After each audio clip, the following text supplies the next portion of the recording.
I'm Joe Rogan, the host of The Joe Rogan Experience, and you're watching the Andre and Tired Peasant Network.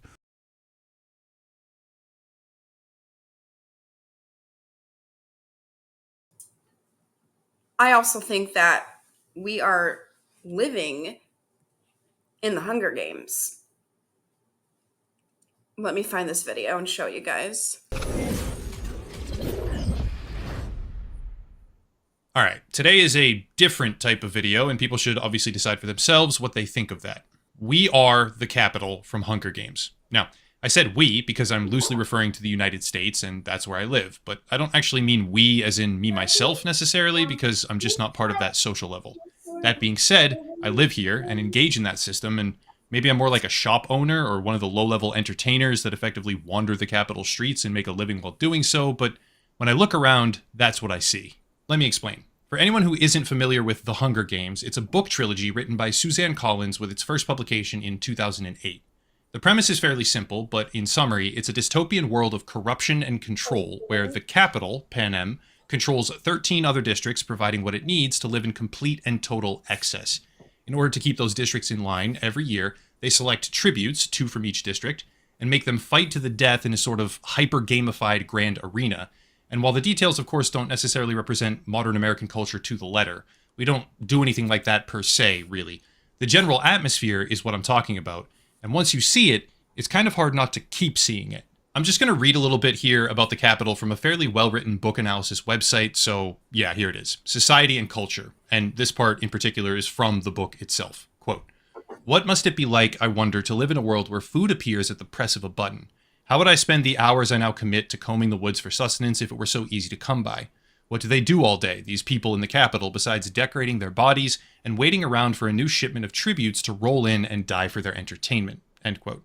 That's from the book itself, but the further description of the Capitol culture is what I find to be most interesting. The Capitol is marked by abundance and luxury. They have automatic food dispensers that bring forth the most exotic food that anyone from the districts has ever seen. To be able to eat more of this exotic food, the citizens of the Capitol drink a liquid that causes them to vomit, thereby allowing them to taste but not digest their food.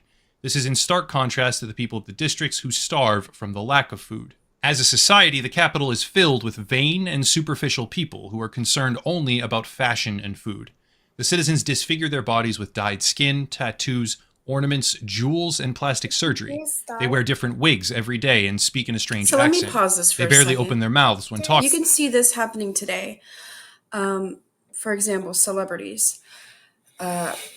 People go crazy about Taylor Swift going to a restaurant with Travis Kelce, and they want us to care what they're eating and what extravagant clothing that they're wearing, while literally there's people that are fighting for their lives on the streets, Palestinian children getting blown up. It's like they want to distract us from what is actually happening, and a lot of people buy it. A lot of people want to know what Tay Tay's wearing. A lot of people are are are invested in that. And what they were saying too about extravagant meals, like these rich people get these little tiny plates of food, or they just get like an abundance of food and they waste it. Like I've seen a lot of TikTok videos. I've seen a lot of TikTok videos about rich people just like wasting their food. And we're living in the Capitol, and all of us are in a district. Each and every one of us are in a district, and we see, it's not to the extreme where they have like kids fighting against each other like the Hunger Games, but there's like a lot of similarities to the Capitol and Washington. All right, let me play this back. And end their sentences with a high intonation. They speak in high-pitched voices, have clipped words, and strange vowel sounds. Most of them also tend to hiss the letter S. The people of the Capitol enjoy melodrama and theatric bloodshed. They eagerly take part in the Hunger Games, either as spectators, gamblers, or sponsors. They are extremely self-centered and only care about the tributes according to how much entertainment value they provide. That's a pretty visceral image, right? That's kind of the description that they have on that website. So how exactly do I sit here and say, you know what? That sounds like America? Well, for starters, exotic food absolutely arrives at the press of a button. Some would say it's an impressive feat of modern engineering and global supply lines. Others might say it's an excessive waste, but it happens. Thankfully, we don't induce ourselves to vomit when we eat. At least no one I know I does hate that. ads. But yeah, like food is just the click of your finger. It's here. Like we have access to a lot of food. But I'm talking about more like how it's like the capital's like, you know, rich people. Like they get everything. Like they get to go in front of a line. They get any type of food they want. Like while literally people are starving. Um, it's just sickening, and they want us to be distracted by TV shows, sports. It's bread and circuses, but without the bread. LOL. um, yeah, let me just go ahead and play this. But think about this with a layer of abstraction. How many people have seen the show Is It Cake on Netflix? Yes? No? Anyone? It's not a bad show. It's entertaining, for sure, in a way, but think about the concept fully. For starters, it's not alone. There's other similar programs as well, a lot of them, like Cake Boss or Sugar Rush. But when you see what's really happening and you compare it to the capital, it's not so far off. Huge amounts of resources are being poured into the production and display of these exotic cakes while they film them every step of the way with a cash prize, and they get basically picked at and then thrown away. The food is wasted, and it's not quite the same as eating with the intention to vomit afterward, but it's a demonstration of just how excessive the culture has become. Some people might roll their eyes here, and I understand that to a degree, but I catch myself thinking about the fact that America is witnessing a record increase to the homeless population in the past couple of years in particular, with even more dramatic examples in major cities. The amount of wasted energy, resources, and food in a time like this, purely for the sake of shallow, hypersaturated entertainment while people starve, well, it's obviously at least partially similar. Still, one example doesn't constitute a pattern, and after I started really thinking about it, there was no turning back. Citizens disfigure their bodies, dyed skin. Exactly. You have these shows where they're making these gorgeous cakes, and you know, and then they have like these the judges that they test a little bit and then they throw it out. Or for example, like where I work, if there's like a little dent in a box, it gets tossed away. It doesn't even get donated. So it's ridiculous that, you know, while we're throwing stuff away, and then there's literally homeless people that are in need of food, in dire need of food. There's people in Palestine that are in dire need of food, and we're just throwing stuff away because in America and capitalism, it's all about looks. It's all about the perception of everything is great. Make America great again or whatever, but it was never great. This is just not great at all. They just want you to perceive like everything is okay. They just want you to know that, hey, it's okay to throw away food. We have so much. But that's why they try to hide homeless people as much as they can, because it's not a homeless person's fault. It's capitalism. That's capitalism isn't working. And yeah, there's just so much waste that, you know, food could actually go to feed a lot of people. But we're living in the capital. We're living in the Hunger Games. It's all about the capital. It's all about celebrities just keeping the image up. It's all about the status quo. It's all about the super elites. It's all about them. And we are in the districts and they don't give a fuck about us. Yes, I know the title is Chill Time with Tyra Peasant. Maybe it ain't chill. Ornaments, jewels, and Let's play plastic back the surgery. video. How does that compare? On the level of pop culture, if we think of a very specific example, which some people may or may not know of, there's a rapper named Lil Uzi who embedded a $30 million pink diamond in his forehead.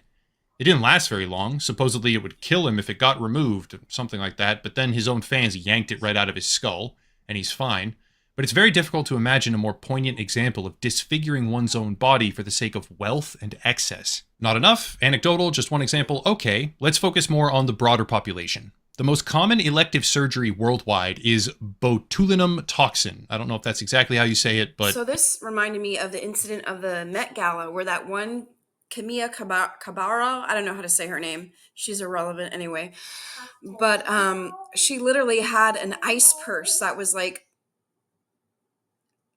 a shit ton of money. It was just like a ridiculous amount of money. A fucking ice purse. Like these celebrities, they need to be abolished. Capitalism needs to be abolished. Like it's ridiculous in the trajectory that we're heading. Like we're literally heading to fascism. We're on the road. It's here, but it's going to get worse. And we have these celebrities, and we have the movies that they put out, and all these distractions that they want us to think that, hey, it's okay. Like just keep eating your overpriced foods. Just keep eating the foods that are killing us, that are killing you. Keep listening to that celebrity with the ice purse. Everything's okay. Don't mind all these 10 possible tornadoes in Chicago, or all these weird weather patterns that are happening. Just forget that. Just watch these celebrities. Like, watch Taylor Swift, where her and Travis are going to go to next. Like, this is the stuff I'm talking about. Like, it's just a distraction, and all they want to do is distract us. yeah, Botox for short. It's one of the most poisonous biological substances known to mankind, and yet, as of 2021, there were over 7 million procedures being performed every year. Narrow the focus, and we can see that in the United States, in particular, the combined number of surgical and non-surgical cosmetic treatments, such as Botox or rhinoplasty, breast enhancements, etc., has risen dramatically in the past 20 years. Surgical procedures roughly doubled, while non-surgical cosmetic procedures have risen by a multiple of 10. According to the American Society of Plastic Surgeons, in 2020, the phenomenon has only increased since that point in time. $16.7 billion were spent on cosmetic or plastic enhancement procedures, and with the rate of increase being what it is, that figure is rapidly rising. Food, body augmentation, what about fashion? Yeah, that one's really easy. How many people have seen or heard about the Met Gala? Stuff like this. Ring a bell? I don't know how much closer the comparison could possibly be. So basically, for like the beauty industry and stuff like that, like they always want us to not be ourselves. They always say like, oh, aging's wrong. You got to buy all these things and all that stuff. That's why it could also relate to the Capitol. They just want to distract us from nature, for being who we are, and it just all collides together. So yeah.